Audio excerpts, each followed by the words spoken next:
You've been here before. Not this room, this exact moment. The angle of the light, the words someone just said, the way your hand is resting, you have lived this before. The feeling lasts about 10 seconds, then it's gone, and you go back to your day. But here's what nobody tells you. That feeling wasn't a memory. About 2/3 of people alive have felt this. It has a French name, déjà vu, already seen, given to it in 1876 by a philosopher named Émile Boirac. For over a century, nobody could study it. You can't schedule déjà vu. It arrives unannounced, lasts seconds, and vanishes. Then in 2016, a psychologist at the University of St. Andrews named Akira O'Connor did something nobody had managed. He built a way to trigger it on demand inside an fMRI scanner. And when he looked at the scans, the result was backwards. It isn't a memory error, it's a memory check. The hippocampus, your memory center, barely moved. What lit up was the frontal cortex, decision-making, conflict monitoring, the part of your brain that checks its own work. Déjà vu isn't your memory failing, it's your memory system catching a false alarm and flagging it.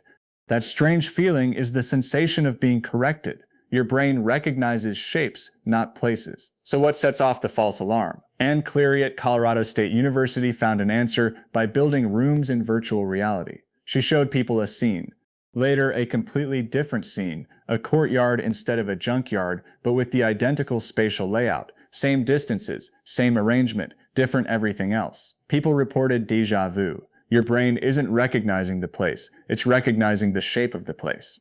It has a switch, and someone found it. It gets stranger. In the 1930s, a neurosurgeon named Wilder Penfield in Montreal was operating on conscious patients with their skulls open. He touched an electrode to the temporal lobe, and patients reported déjà vu, on command, from the outside. It's a switch. He found it by accident. It fades, and that's backwards. Now the part that shouldn't make sense. Déjà vu peaks between 15 and 25 years old, then it declines for the rest of your life. You spend decades accumulating memories. The false alarm rate should climb. Instead it falls. The system gets quieter as it gets fuller. The mirror image, and you can do it to yourself. There's an opposite of it. In 2023, Chris Moulin's team asked people to write one common word over and over.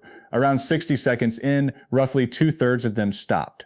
The word had stopped looking like a word. It looked like a shape someone had invented. It's called jamais vu, never seen. Familiarity draining out of something familiar. It takes about a minute to do to yourself. What if it never turns off? 74% mark. Which raises a question.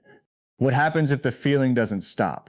Moulin has documented patients living inside permanent déjà vu. It has a name, déjà vécu. Already lived. One man stopped reading the newspaper. He stopped watching television. He was certain he had already seen all of it.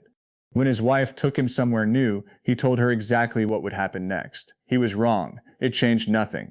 The fact checker had jammed. Everything came back marked. Already happened. So here's what this actually means. Right now, as you watch this, your brain is running that check. Constantly. On every face, every room, every sound. Is this new? Have I seen this? Is this real? It runs millions of times a day, and you never feel a single one of them. You just get the answer, delivered as reality. Déjà vu is the only moment the process becomes visible.